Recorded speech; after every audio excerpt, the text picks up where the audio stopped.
어디 뭐 아라라산 부근이라 그러니까 이스라엘의 어떤 지명 가운데 어떤 부근에 어디 분명히 있을 것이다. 이렇게 해가지고 노아의 방주를 찾아 헤매다가 뭐 몇 년 전에는 그 노아 방주의 그 조각을 발견했다 그래가지고 한때 떠들썩했습니다마는 그 몇천 년 지났죠.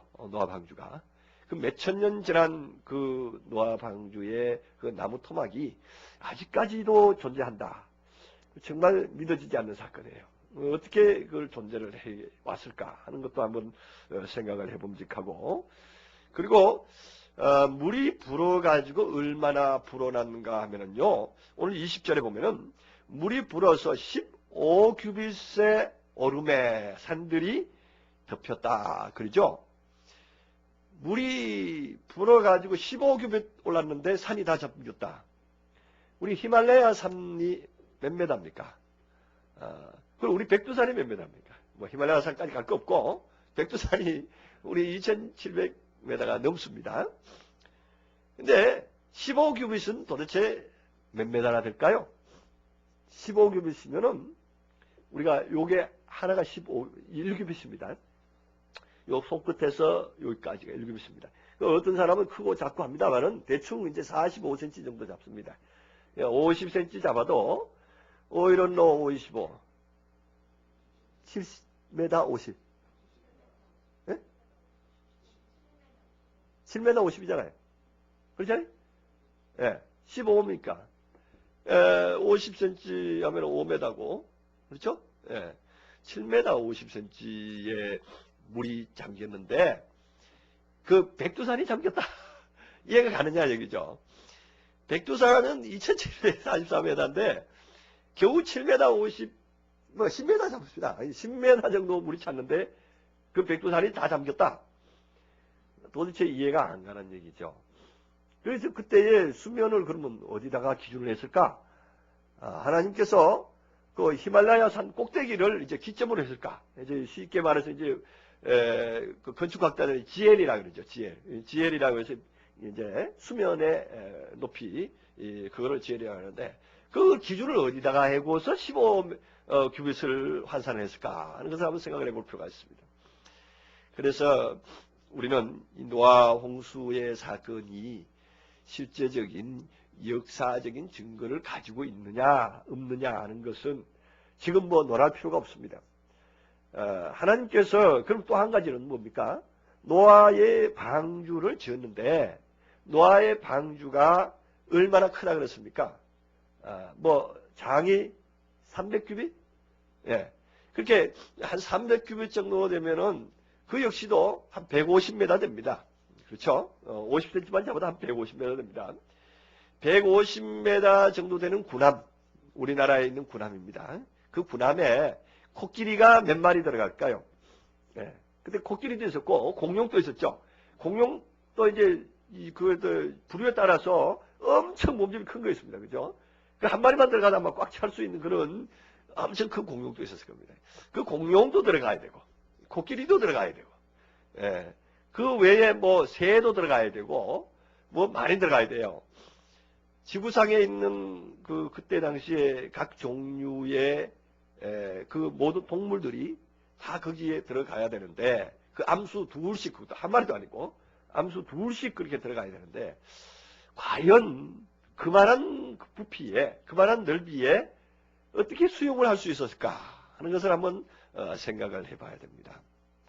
그래서 우리는 노아 홍수 사건 그러면 하나님께서 노아 방주를 만들어다가 거기에 하나님께서 모든 짐승들을 넣으시고 노아의 식구들도 거기다가 넣으셨겠니 이렇게 지금 생각을 합니다만은 너무나도 비과학적입니다. 너무나도 비과학적이고 너무나도 이치에 맞지 않습니다. 아까 봤던 그 물 높이도 그렇고 그 다음에 방주의 크기도 그렇습니다. 그렇기 때문에 그것은 바로 그 방주를 빗대어서 오늘날 베드로 사도가 말하는 것과 같이 그런 어떤 영적인 의미를 말하고자 하는 것의 뜻이 있는 것이죠.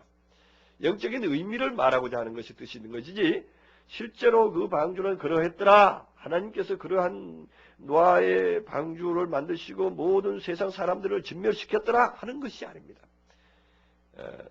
그렇게 하나님께서 그 일을 진행한 것을 가지고 하나님의 창조의 역사, 하나님의 심판의 역사를 세상 사람들에게 알리고 세상 사람들이 그 물심판을 했던 것 같이 오늘날 또 하나님께서는 불로 또 심판을 하실 것이다.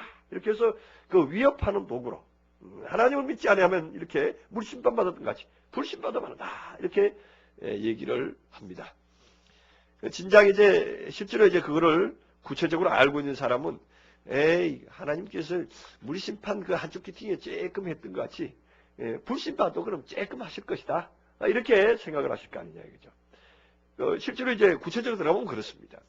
그렇기 때문에 우리는 하나님의 말씀을 알되 우리는 좀 더 구체적으로 하나님께서 그 사건을 들어서 우리에게 무엇을 말씀하시는가를 우리가 분명하게 깨달아 알 때에 그 말씀이 바로 우리에게 살아 움직이는 생명의 양식이 될 수가 있습니다.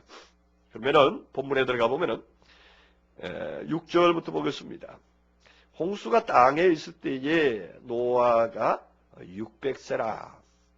여러분 이렇게 숫자가 나올 때에 표시를 해놓으세요. 노아가 나이가 600세다. 왜 하필이면 600세라는 나이를 가졌을까? 왜 노아가 600세라는 나이를 가졌을 때 이런 일이 일어났을까? 하는 것을 한번 생각을 해보시기 바랍니다. 이 600세라고 하는 것은 바로 여섯째 날이라는 과정과 연결이 됩니다. 그렇기 때문에 그 이 구절에 나오는 말씀 중에 또 이런 말씀이 있습니다. 10절에 보면은 7일 후에 홍수가 땅에 덮이니 하고 말하죠. 7일 후에 홍수가 땅에 덮이는데 이 7일 후에라고 하는 단어도 실제로 날짜를 계산해서 7날 후에 홍수가 내렸다 하는 것이 아니고 7일을 목적으로 해서 7일을 채우게 하기 위해서 홍수가 땅에 덮이니 이런 얘기입니다. 그 여섯째 날에 있는 사람은 일곱째 날에 들어가기 위해서는 홍수가 필요하다 이런 얘기입니다.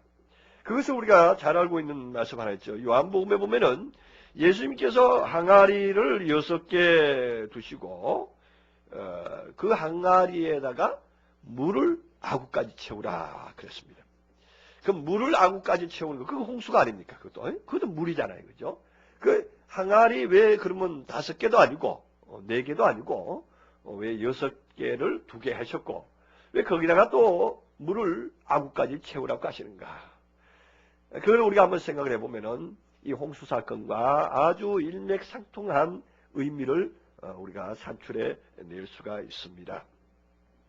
그것은 또 오늘 우리가 오늘이 성탄절 기념 예배로 드려지는 날입니다만은 그 누가복음에 보면은 그 천사 가브리엘이 나타나는데 언제 나타나느냐 하면은 6째 달째 나타나요.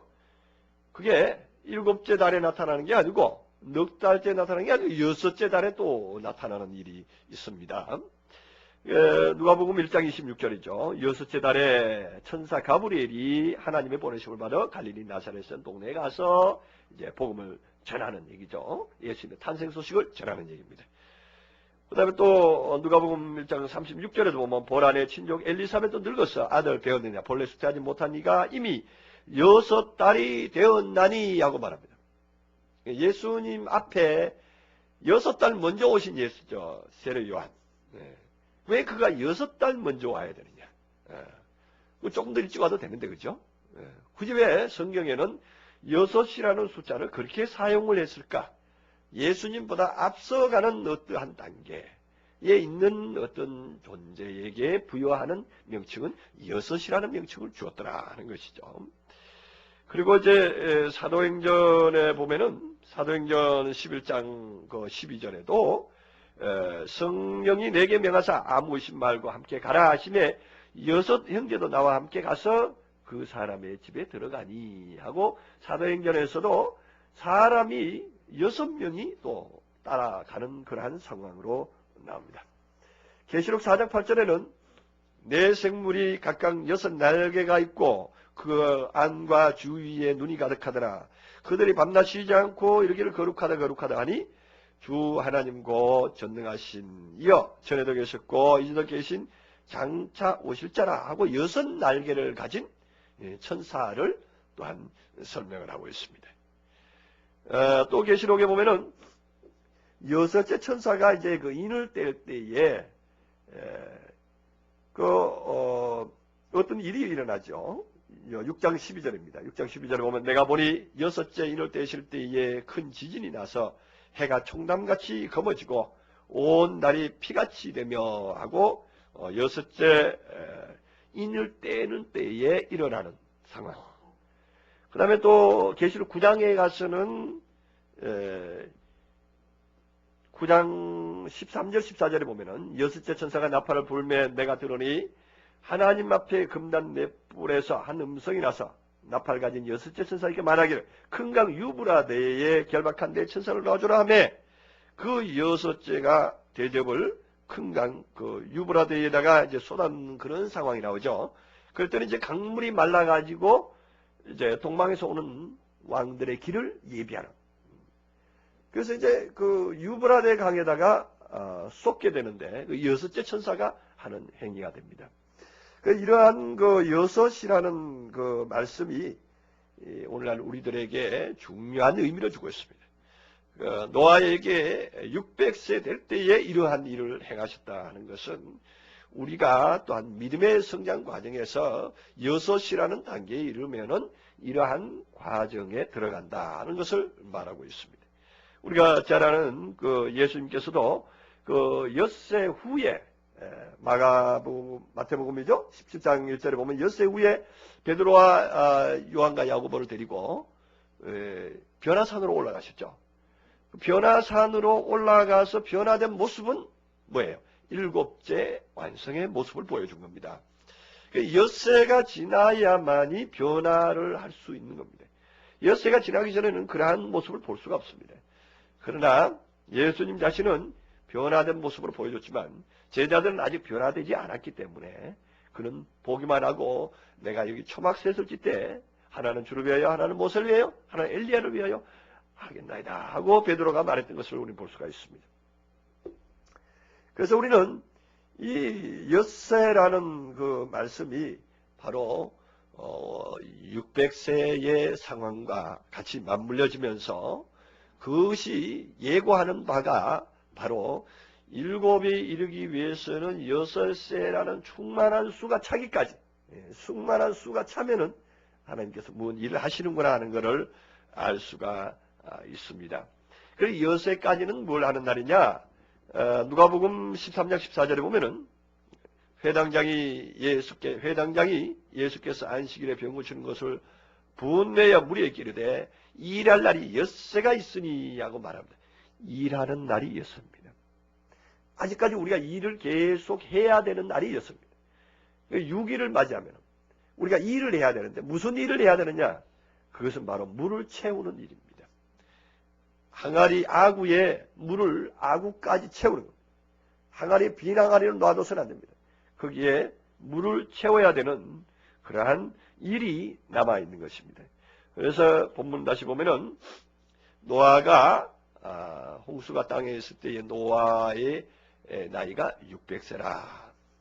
7절에 노아가 아들과 아내와 자부와 함께 홍수를 피하여 방주에 들어갔고 정결한 짐승과 부정한 짐승과 새와 땅에 기는 모든 것이 하나님이 노아에게 명하신 대로 암수 둘씩 노아에게 나와 방주로 들어갔더니 7일 후에 홍수가 땅에 덮이더라.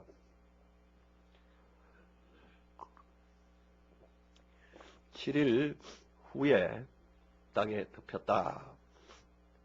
그 7일 후에라고 하는 이 말씀은 그 7에 관한 것인데, 7에 이거 우리가 한글 번역에서는 지금 7일 후라고 이렇게 말하는데 와예이 레시브 아트 하야임 이렇게 말합니다. 와예이라는 것이 후에라고 번역을 했는데 이거는 하야 동사입니다.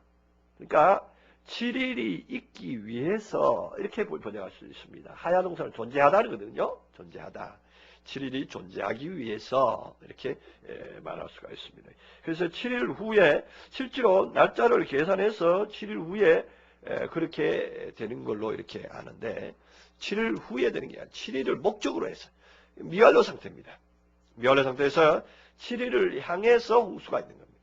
그래서 홍수의 목적은 7일을 만들게 하시려고 우리에게 7째 날에 다시 말해서 물로 포도주 만드는 사건은 여섯 항아리에다가 말씀의 물을 채우시고 그 말씀의 물이 변화돼서 포도주가 되게 하시려고 예수님께서는 그 항아리에다가 물을 아구까지 채우라고 했던 것입니다. 바로 물이 포도주로 바뀌는 것, 그것이 바로 완전한 그리스도의 사람으로 바뀌는 것이죠. 우리가 성령의 역사로 또한 포도주 사건은 바로 예수 그리스도의 생명의 말씀이다. 생명의 역사다. 이렇게 볼 수가 있습니다. 그래서 7일 후에 홍수가 땅에 덮였다. 네, 그렇게 말하는 것은 7일이 되기 위해서 홍수가 땅에 덮였다.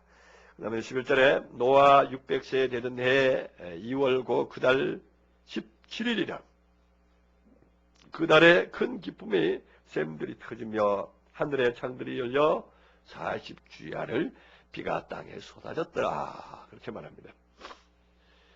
큰 기쁨이 터졌다.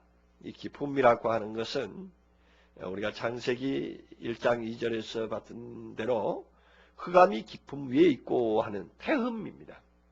이 흑암이라고 하는 기쁨, 그 아주 우리 마음 속에 있는 아주 마음 깊은 곳에 있는 다시 말해서 잠재의식과 같은 거죠. 이 잠재의식과 같은 것이 솟아 올라옵니다. 네, 올라와요. 솟아 올라오고 또 하늘의 창이 열리는 그러한 사건이 일어납니다. 우리 마음의 하늘의 창이 또 열립니다. 이 마음의 하늘의 창이 열리면은 좋을 일이 있을 것 같죠. 근데 우리가 이때까지 믿어왔고 우리가 의지해왔던 그 하늘의 창이 열리는 거예요.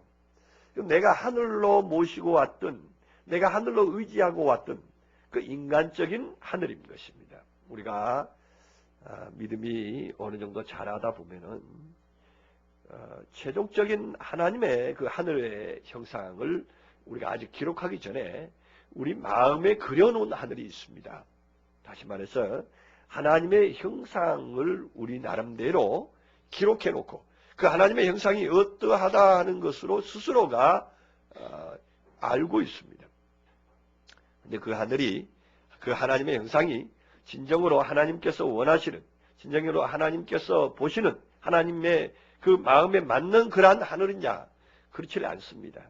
우리가 그려놓은 그 하늘은 진실로 하나님께서 앉을 만한 그런 하늘이 아니라 내가 스스로가 세워놓은, 내가 스스로가 목표로 정하고 나름대로 설정해놓은 그 하늘이었습니다. 오늘날 기독교 안에서 많은 사람들이 하나님을 믿고 있지만 그 하나님의 그 상태, 그 하나님이 어떤 분이냐 하고 물어보면은 대다수가 하나님은 좋으신 하나님입니다. 그래요. 그 밑도 끝도 없이 무조건 좋으신 하나님입니다. 그럼 무엇이 그렇게 좋은 하나님이냐? 그러면은 하나님은 나에게 뭣도 주고 뭣도 주고 뭣도 주고 나의 모든 생사합을 다 주장하시는 분이니까 좋으신 하나님 아니냐? 그러는데 진짜로 그 하나님이 그렇게 하시는가? 진짜 그런 하나님이신가? 하나님은 그렇게 도깨비 멍멍이처럼 나에게 모든 것을 다 해결해 주시는 그러한 하나님이 아니라는 것을 어느 때가 되면 압니다. 어떤 분이 그러잖아요. 집안에 갑자기 큰 우환을 주게 되셔가지고 그 우환을 두신 그 하나님 앞에 기도하죠. 이것 좀 제발 넘어가게 해주십시오. 내가 하나님을 믿는 백성인데 이렇게 돼서 되겠습니까? 이 우환을 빨리 넘어가게 해주십시오. 그랬더니 그 일이 해결이 되지 않는 일이 있습니다. 예를 들어서 사랑하는 남편이나 사랑하는 아내를 하나님 먼저 데려갔다 하자. 그 일을 어떻게 회복해 줄 겁니까? 하나님께서 안 하시는 일도 있다는 걸 우리는 알아야 됩니다. 하나님께서 모든 일을 다 해결해 주시지만 해결을 안 해주시는 것도 있다는 것을 이제 알게 되죠. 그런 우환을 경험하고 그러한 모든 과정들을 경험할 때 하나님은 당신의 어떠한 일을 위해서 우리에게 관여하시고 우리를 이끌어 가시는 것이지 그 모든 것을 다 해결해 주신 분이 아니다라는 것을 알게 됩니다. 그때서야 비로소 나의 하늘이 바로 이런 관념이었구나. 내가 가지고 있는 하늘의 개념이 바로 이런 정도였구나 하는 것을 알게 됩니다. 그래서 오늘 이 본문에서는 땅에 큰 기품이 샘들이 터졌다 하는 얘기는 자기 마음 속에 있는 아주 육체의 저변에 아주 육체 저 밑바닥에 있는 인간적인 어떤 요소들이 올라옵니다. 그리고 두 번째는 하늘의 창이 열렸다는 얘기는 자기가 배웠던 여러 가지의 사상이라든가 철학이라든가 말씀을 통해서 배웠던 모든 개념들이 한꺼번에 터져 나오게 됩니다. 그렇게 돼서 그것이 내 안에서 뒤죽박죽이 되고 막 섞여질 때가 있습니다. 내 안에서 말씀으로 말미암아 배운 말씀과 속에서 올라오는 나의 본질적인 말씀과 그 모든 것들이 뒤섞여서 뒤범벅이 될 때가 있습니다. 그것이 나의 모든 머리를, 나의 모든 생각을 압도하고 나의 모든 마음을 짓누를 때가 있습니다. 그래서 욥기서의 요나서의 요나는 바다의 풀이 나를 덮었을 때 내 영혼까지 하였다 그렇게 말합니다. 그 바다 풀이 나를 엉켜 쌀 때가 있습니다. 그것이 홍수가 아니고 뭐겠습니까? 모든 생각과 모든 잘못된 모든 것들이 개념들이 한꺼번에 몰아닥쳐서 나를 침몰하게 만들 때가 있습니다. 그것은 이 과정은 우리가 완전히 토해내야 되고 완전히 버려야 되는 것들이에요. 완전히 그 나의 속에 있는 각종 더러운 것들이 다 이제 올라와서 그것이 나를 덮을 때가 있습니다. 그래서 그런 일을 당할 때는 우리는 어떤 환란 속에 빠져들어가는데 그 환란 속에서는 참 정말 눈을 감아도 그 일이 생각나고 눈을 떠도 그 일이 생각나고 참 좌로 가도 생각나고 우로 가도 생각나고 모든 것이 생각이 나서 나를 엄몰하게 덮을 때가 있습니다. 그래서 정말로 나는 더 이상 아무런 것도 못하겠구나 하는 그런 말씀을 할 때가 옵니다. 그래서 하늘의 창들이 열려서 40주야를 비가 땅에 쏟아졌더라 그렇게 말합니다. 근데 이 40주야 그 기간도 길기도 하죠. 40주야라. 우리는 이 40주야를 경험할 때가 있습니다. 이 40주야라는 것은 이스라엘 백성들이 40년 광야의 길 가운데 그 여정이 있었는데 애굽에서부터 가나안까지가 그 40년 광야 길이 필요했던 것입니다. 그런데 40년 광야 길에 이스라엘 백성들은 뭘 한 것 같습니까? 여러분들 볼 때에 40년 광야 길에서 이스라엘 백성들은 하나님의 말씀 듣고 성막을 지었다가 부쉈다가 지었다가 부쉈다가 여러 번 이렇게 반복하는 그러한 일을 했는데 그것이 총체적으로 뭐라고 한마디로 말할 수 있겠는가 한번 생각을 해보시기 바랍니다. 그것은 다른 게 아니라 하나님의 말씀을 순종하나 안 하나 보시기 위함이라 그랬습니다. 하나님의 법을 주는 기간이었다는 얘기죠. 하나님의 법을 주는 기간이었습니다. 그래서 하나님의 법 속에 완전히 잠수되는 기간이었다는 얘기죠. 그래서 홍해라는 그 강을 통과했고 그 다음에 마지막에는 요단강이라고 하는 강을 또한 통과를 해야 됩니다. 결과적으로 그 사이는 홍해와 요단강의 그 강 속이라고 해도 과언이 아닙니다. 그 강 속을 그냥 잠수해서 그들이 40년을 지냈다 이렇게 볼 수 있습니다. 그 강은 바로 말씀의 강이기 때문입니다. 그래서 그들은 하나님께나 하나님의 말씀만 배우고 말씀만 위해서 살았던 삶이 있습니다. 그래서 그 과정이 바로 40일인데 그것이 바로 말씀이 응할 때까지다 그러잖아요. 말씀이 응할 때까지다. 그 말씀이 우리 속에 들어와서 그 말씀이 우리 속에서 나를 완전히 뒤집어 내줘야 돼요. 우리가 하나님의 말씀을 배우는 것은 다른 거에 뜻이 있는 게 아니에요. 나의 육성이, 나의 옛 모습이, 나의 잘못된 모습들, 거짓된 모습들이 적나라하게 드러나 주는 거예요. 그 율법이라는 건 다른 게 아니에요. 죄를 죄되게 깨닫게 하는 것이 율법이다. 죄가 율법이 없으면 죄를 깨닫지 못하는 거예요. 그래서 그 율법을 말미암아서 나의 나된 모습을 발견하게 되니까 그로 말미암아서 내가 그것을 버릴 수가 있는 거잖아요. 그 버리기도 하고 또한 그것이 버린다고 해서 완전히 초월하고 거기서 벗어나느냐 그렇지는 않죠. 그것이 이것은 나쁜 것이고 이것은 바로 하나님의 뜻에 부합되지 않는 것이니까 분리할 줄 아는 거죠. 네. 그것이 완전히 나에게서 떠나가는 건 아니에요. 나에게 그 십자가라는 것이 그런 거잖아요. 십자가라고 하는 곳에다가 나를 거기에 묶어놓는 거잖아요. 네. 나의 옛 정과 욕심을 십자가라고 하는 데다가 붙들어 매놓는 거. 붙들어 매놓고도 항상 보입니다. 그렇죠? 그 없어지는 건 아니에요. 장사 지내버리고 땅속에 들어가 버리는 그런 상태가 아니라 십자가에 매놓으면은 그리스도의 십자가를 항상 보면서 내가 저기에 매여 있어. 나의 옛사람은 매여 있어. 너 꼼짝하지 마. 이렇게 말할 수가 있는 거예요. 그래서 그 매여 있는 것이 발로 치고 나오려고 그럴 때에 그건 바로 무적행의 열쇠가 열린 거예요. 그 뚜껑이 열리는 경우가 있잖아요. 그죠? 우리 흔히들 요즘 신세대들이 말하는 뚜껑이 열리는 경우인데 그 뚜껑을 이제 장갑게 하는 분이 누구냐? 예수님이시다 말이죠. 이제 천국의 열쇠를 너에게 준다 하는 얘기는 천국의 자물통도 한꺼번에 주는 거죠. 열쇠만 주는 게 아니라 잠가 놓을 수가 있어야 되는 거죠. 그 무적행에 넣어서 잠가 버릴 수 있는 그러한 것이 바로 하나님의 말씀이 되는 것이고 그 일을 진행하신 하나님의 뜻입니다. 그래서 40주야를 비가 땅에 쏟아졌더라.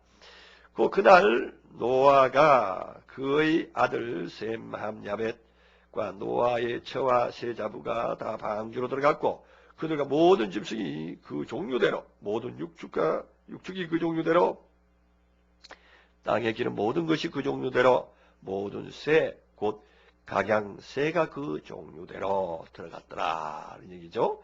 자, 그러면 새까지도 들어갔다. 그 새 중에서 우리가 흔히들 말하는 그 물에서 사는 새 있잖아요. 물에서 사는 새, 그 뭐 학이라든가 물에서 죽은 거 이렇게 건져 먹는 그런 새, 그런 새는 구태여 들어갈 필요도 없어요.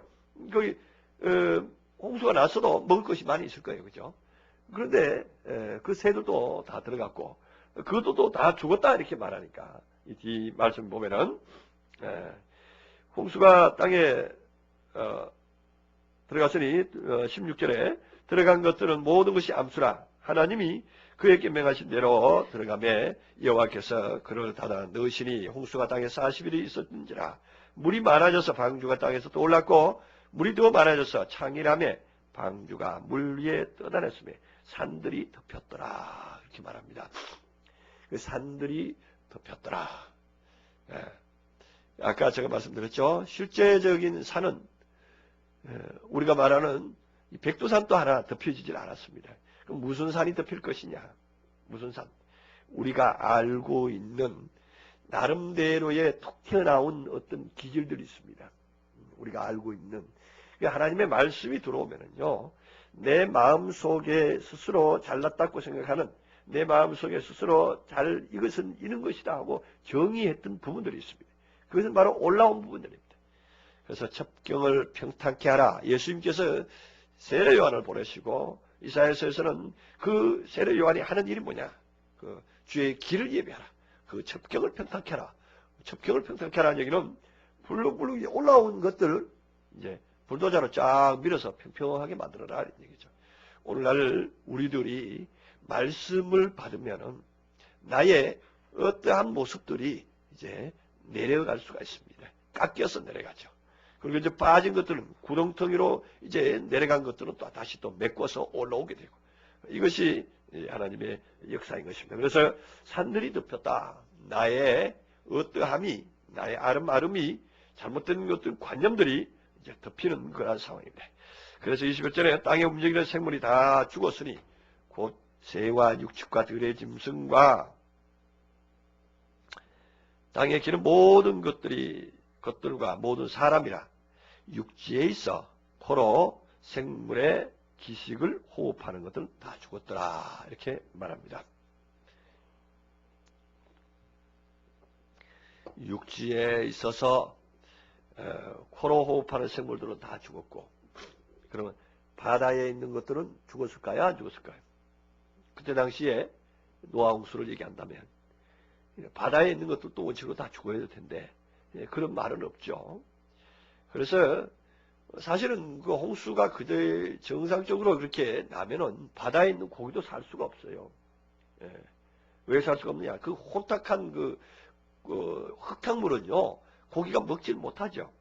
그래서 우리가 그 홍수 때 보면은 고기들이 막 위로 올라가잖아요, 그죠? 중양천에도 그냥 뭐 고기들이 막 한강에 있던 고기들이 막 그냥 맑은 물을 찾아서 그냥 위로 올라가서 한꺼번에 막 떼죽음 나가는 이런 것도 보는데 그러한 것들이 있습니다. 그래서 홍수 때에 정상적으로 그야말로 실제적인 홍수였다면은 바다의 고기까지도 이게 거론해야 됩니다. 그러나 거긴 하진 않았습니다. 22절에 육지에 있어 코로 생물의 기식을 호흡하는 것은 다 죽었더라. 육지에 있다. 육지에 있다. 이 에르츠 육지에 있어서 코로 호흡하는 것. 이 코로 호흡한다, 기식하다 하는 것은 루하입니다. 루하입니다. 그래서 이 영으로 호흡하는 것들, 이 코로 호흡하다는 코는 우리가 창세기 2장 7절에서 코에 생기를 불어 넣으시니 이렇게 말씀했죠. 코에다 생기를 불어 넣으시니가 그게 어떤 의미였죠? 하나의 자기의 혈과 육이고 자기의 고집이다 이렇게 말씀드린 적이 있습니다. 자기의 고집이고 자기의 완고함이고 코가 우리가 화가 나거나 아니면 싸움 날 때 코가 벌렁벌렁하죠. 코가 벌렁벌렁합니다. 특히 그 황소 보면은 황소가 이제 싸움할 때 보면은 그냥 코가 아주 크게 벌렁벌렁거리는 걸 볼 수 있습니다. 그게 뭐냐? 혈기다 이런 뜻이죠. 이 코는 자기의 혈기와 자기의 육의 어떤 속성을 나타내고 있습니다. 그래서 자기의 육의 속성, 자기의 육성으로 호흡을 하는 거예요. 호흡은 하긴 하되 영으로 호흡한다고 하면서 자기 육의 요구대로, 자기 육체의 요구대로 호흡을 하는 것입니다. 우리가 그래서 예수님께서 어떤 자들에게 그러잖아요. 너희들 안에 있는 그 영이 무슨 영인지 알아라 이렇게 말하잖아요. 그 영은 영인데 예수 그리스도의 영, 하나님의 성령의 역사인지 자기 안에 있는 욕구를 따라서 행동하는 그 역사인지 우리는 알아야 됩니다. 오늘날 뭐 성령 받았네 하고 뭐 불 받았네 하고서 들고 뛰는 사람들 보는데 그것이 참령이라면은 오늘날 그런 성령의 역사를 경험한 교인들이 얼마나 많습니까? 그런 성도들이 얼마나 많습니까? 그 많은 성도들이 하나님의 질서와 하나님의 뜻을 가지고 행했을 겁니다. 그랬으면 오늘 우리나라의 기독교 인구가 얼마나 많습니까? 그 많은 기독교 인구가 정말로 빛과 소금의 역할을 했을 겁니다. 그 빛과 소금의 역할을 하기 때문에 경찰이 필요가 없어요. 1200만 명이나 되는 기독교 인구인데 그 기독교 인구들이 정말로 참 길거리에 나가서 쓰레기 주는 일부터 정말로 그 그늘진 곳에 밝게 비춰주는 그 등불의 역할을 했을 겁니다. 그러나 실제적으로 그런 성령을 처음 했네 뭐 했네 하는 사람들 보면은 그때뿐이에요. 그때 보로로 냄비 끓듯이 끓었다가 그냥 바로 또 식어버리는 것을 볼 수가 있는데 식어버리기만 하면 다행이죠. 오히려 그것으로 남에게 피해를 주고 남에게 오히려 덮어씌는 그러한 일들이 일어날 때에 정말 안타까운 일이 아닐 수가 없습니다. 그래서 육지에 있어서 코로 생물의 호흡을 하는 자들, 이 사람들은 죽을 수밖에 없습니다. 뭐 하니까? 물이 들어오니까, 홍수가 들어오니까, 하나님의 말씀이 들어오면은, 내 안에서 변화가 일어나고 내 안에서 뒤집어지는 그런 역사가 있어질 때에 나를 죽이는 것이죠. 그러니까 이스라엘 백성들이 광야에서 60만 대군이 다 죽었습니다. 60만 대군이 다 죽었는데 그들이 무엇이 죽었는가? 근데 죽었는데 다시 가나안 땅에 들어가서 계수를 내보니까 또 60만 대군이 살아있어요. 그럼 도대체 어떻게 계산을 해서 그렇게 될까? 그래서 이제 표현되기는 그렇게 됐죠. 애굽에서 나온 모든 사람은 광야에서 다 죽었더라. 그리고 광야에서 새로 난 사람들만 60만 대군이 가나안 땅에 들어갔더라. 이렇게 되어 있잖아요. 그리고 우리는 그러니까 60만 대군이 그러니까 제가 아버지 때는 다 죽었고 그 아들 때만 이제 들어가는 모양 이렇게 생각을 하는데 하나님의 뜻은 그게 아니잖아요. 옛 사람은 애굽의 속성을 가지고 애굽의 모든 관습을 가지고 있던 그러한 모든 것들은 광야라고 하는 것을 거치면서 그 속성이 다 죽어버리는 거예요. 속성이 오늘 이 기식이 있는 자는 다 죽었다는 얘기 그 얘기예요. 홍해 사건과 광야 사건이 같이 맞물려지면서 이 말씀이 바로 그런 사건과 연결이 되는 겁니다. 그래서 육지에 있어서 포로 생물의 기식을 호흡하는 자는 다 죽었더라.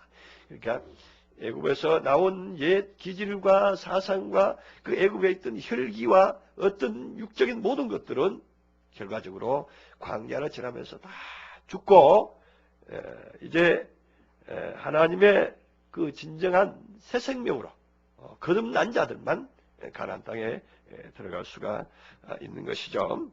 자, 23절에 보면은 지면의 모든 생물을 쓸어버리시니 그 사람과 짐승과 기는 것과 공중의 새까지라. 이들은 땅에서 쓸어버림을 당하였으되 홀로 노아와 그와 함께 방주에 있던 자만 남았더라. 여기에 공중의 새까지 사람과 짐승과 기는 것을 다 쓸어버렸다. 땅에 있으니까 쓸어버리는 거예요. 땅에 있으니까 쓸어버리는 거예요. 우리는 이제 그리스도의 사람들은 우리의 시민권은 하늘에 있지 않습니까? 하늘에 있는데 우리가 땅적인 어떠한 생각을 가지고 땅적인 어떤 요소를 가지고 땅적인 어떤 관념을 가지고 살 때는 그것을 하나님께서는 쓸어버린다는 것입니다. 쓸어버려 주시는 것이 또한 은혜입니다. 우리는 홍수를 만나야 됩니다. 이스라엘 백성들이 출애굽을 위해서 그들은 6월절 행사를 치르고 거대하게 출발을 했습니다. 마찬가지로 우리 자신들도 이제는 6월절 행사를 치르고 우리는 하나님의 가나안 땅을 향해서 출발을 해야 됩니다. 그 출발을 하는 것은 다른 것이 아니라 바로 홍수 속으로 들어가는 것을 말합니다. 홍수 속으로 들어가는 것은 하나님의 모든 말씀을 통해서 자신이 흠뻑 젖는 것을 말합니다.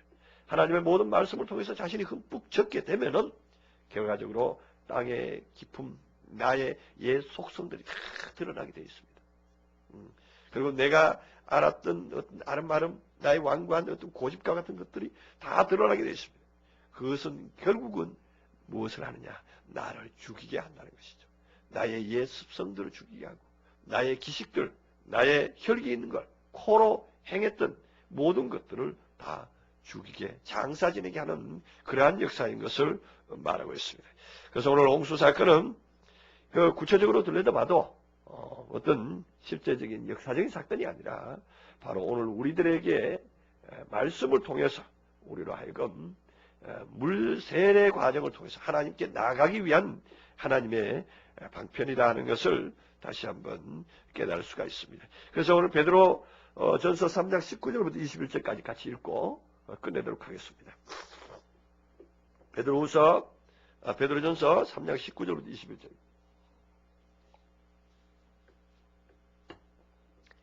베드로전서 3장 19절에서 21절입니다. 네, 다 찾으셨으면 네, 같이 읽읍시다. 저가 또한 영으로 옥에 있는 영들에게 전파하시리라. 그들은 전에 노아의 날 방주를 예비할 동안 하나님이 오래 참고 기다리실 때에 순종치 아니하는 자들이라. 방주의 물로 말미암아 구원을 얻은 자가 몇 명뿐이니 겨우 8명이라. 물은 예수 그리스도의 부활하심으로 말미암아 이제 너희를 구원하는 편이 곧 세례라. 육체의 더러운 것을 제하여 버림이 아니요 오직 선한 양심이 하나님을 향하여 찾아가는 것이니라. 이 찾아가는 것이라는 이 부분이 원문을 보면은 질문하는 것이다 이렇게 되어 있습니다. 하나님을 향해서 질문하는 것입니다. 이제 물 세례를 받고 나면은 하나님께 질문을 해갑니다. 우리가 물 속에 들어가게 되면은 하나님 이건 뭡니까? 이건 무슨 뜻입니까? 이제 하나님의 말씀 속에 충분히 들어가게 되면은 자신이 하나님을 향해서 1대1로 질문할 수 있는 그러한 과정이 생깁니다. 그래서 하나님께로부터 확실한 답을 얻게 됩니다. 그랬을 때 우리는 다시 거듭날 수가 있는 거예요. 그래서 참 하나님의 입에서 나오는 모든 말씀으로 산다 이렇게 말합니다. 우리가 하나님의 입에서 나오는 말씀이 우리 안에서 실질적으로 역사를 할 때에 우리는 새로운 생명으로 살 수 있습니다. 이때까지 우리는 하나님의 입에서 나오는 게 아닙니다. 나의 입에서 나왔고 나의 생각에서 나왔고 어떤 가르치는 자의 어떤 입술을 통해서 증거된 말씀으로 우리들이 만들어져 있습니다. 그러나 이제 하나님을 향해서 질문할 수 있는 것은 내가 완전히 죽고 나의 옛 모든 것들이 다 물속에 잠겨버리고 나면은 이제는 하나님을 향해서 직접적인 대질에서 질문할 수가 있고 그로 통해서 또한 답변을 받고 이제는 그 생명으로서 새로이 날 때 그것은 바로 부활한 생명이요 바로 그리스도의 삶의 생명이다 이렇게 말할 수가 있습니다. 기도하시겠습니다. 사랑의 하나님, 은혜의 하나님, 오늘 또 우리에게 귀한 말씀을 주셔서 우리로 하여금 하나님의 의의 역사를 보게 하시니 감사합니다. 노아 홍수에 대해서 오늘날까지 많은 사람들은 실제적인 사건으로